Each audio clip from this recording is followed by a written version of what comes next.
Hi guys, today we'll be learning about absolute extrema. So, what I'm going to do first is give you the steps for finding absolute extrema. Your first step is to find the derivative of your equation. Without the derivative, you won't be able to assess your equation and locate your critical points, which brings me to my next step, which is locate your critical points. You need your critical points so that you can equal it to 0 and use those critical points that are subsequently coming out of it to assess your equation. Which brings us to our third point. Your third step is to assess critical points and endpoints. You need to include your endpoints because your endpoints may also be an absolute maximum or absolute minimum. Your last step is, depending on if you're finding maximum or minimum, determine which is your least or greatest value. So I have an example, and we'll be finding the absolute minimum and the absolute maximum of the equation of f of x is equal to x cubed plus 3x squared on the closed interval -1 to 1. So, what was our first step to finding absolute extrema? It's to find the derivative of our equation. So we do that by finding f prime. So we move our exponent in front of the x, and then we subtract 1. That gives us 3x squared. Then again, we move our exponent in front of the x, but since there's already a number there, we're going to be multiplying it by that number, which gives us 2 times 3, which is 6. And of course, we have to put the x there. So that leaves us with our derivative is 3x squared plus 6x. Now, what is our next step? You locate your critical points. How do you do that, you may ask? You're going to equal your derivative to 0, like so. And then you're going to begin to factor out so you can find your x's. So what can we factor out of 3x squared plus 6x? Since they are both multiples of 3, we can pull out a 3.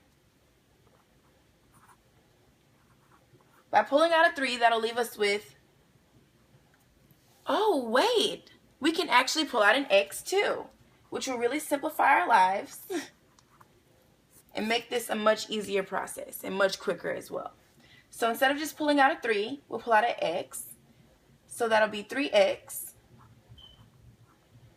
And if we factor out 3x from x squared, that'll just leave us with x, because 3x times x is 3x squared. And if we factor out a 3x from 6x, that leaves us with 2, because 3x times 2 is just 6x. So now that we've factored, we have to find the critical points. One of our critical points is 0, and the other is -2. Yay! So our first step was to find the derivative. Second step was to find the critical points. Now our third step is to assess the critical points and endpoints. Since we're finding both the maximum and minimum, we're just going to assess all points, and we can figure out which point is our max and min all at once, which is going to really make this very simple, you guys. So the third was to assess critical points and endpoints. This is how we do this. You're going to assess them not by the derivative, but by the original equation. So one of our points is 0. The other is -2.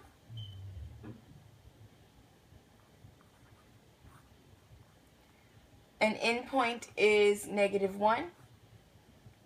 And another endpoint is 1. Now, something's wrong with this.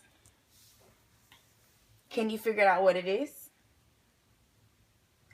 One of our points is actually outside of our interval, so we can't include it. You always have to make sure that you stay inside of your interval because it's closed. So you can't go outside of it, okay?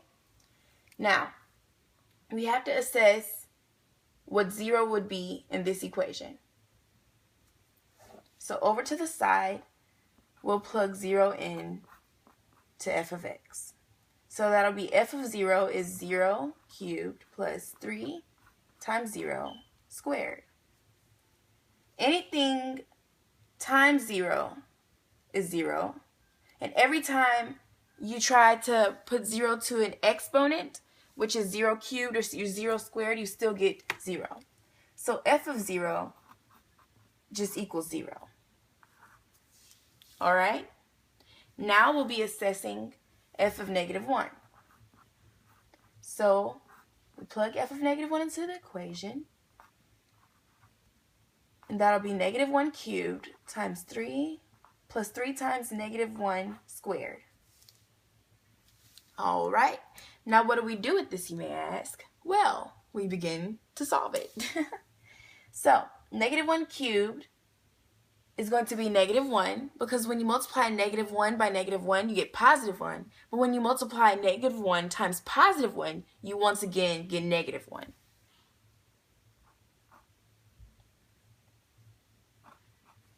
So exponents first, because PEMDAS says that first you do parentheses, and since there's nothing in the parentheses, then exponents come next.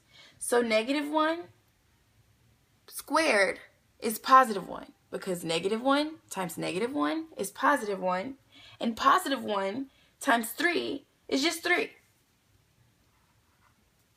So what is negative 1 plus 3? 2. So f of negative 1 is equal to 2. We're making progress here, you guys. So our last point to evaluate is f of 1, because remember we're doing both of our endpoints. So now we're going to plug 1 into our equation. So f of 1 is 1 cubed plus 3x, which is our 1, squared. So that'll be f of 1 equals 1 cubed plus 3 times 1 squared. 1 cubed is just 1, and 1 squared is just 1. So that leaves us with 1 plus 3, which is 4. So f of 1 is 4. Since we finished our third step, which is to assess our critical points and endpoints, in which we found 0, 2, and 4, now we're going to look at our fourth and last step, which is depending on if you're finding a maximum or minimum, which we're finding both in this situation, determine which is your least and greatest value. So our least value out of all of our critical points and endpoints is 0. So that means that it'll be 0, 0 as our least point, because we're finding the coordinates of our absolute minimum and absolute maximum. The thing about a question is, if they don't tell you to find either the x or y coordinate, just go ahead and put both just in case, unless you have multiple choice. But you always want to make sure that you try to thoroughly answer the question so you never miss a point. So our least value, which is our absolute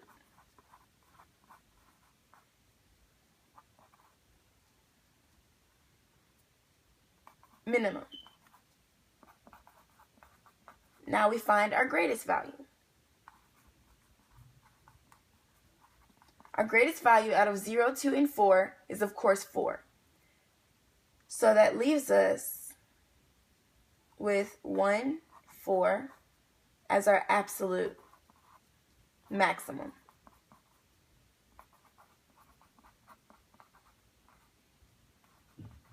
All right, so now that we've followed all of our steps, all 4 of our steps,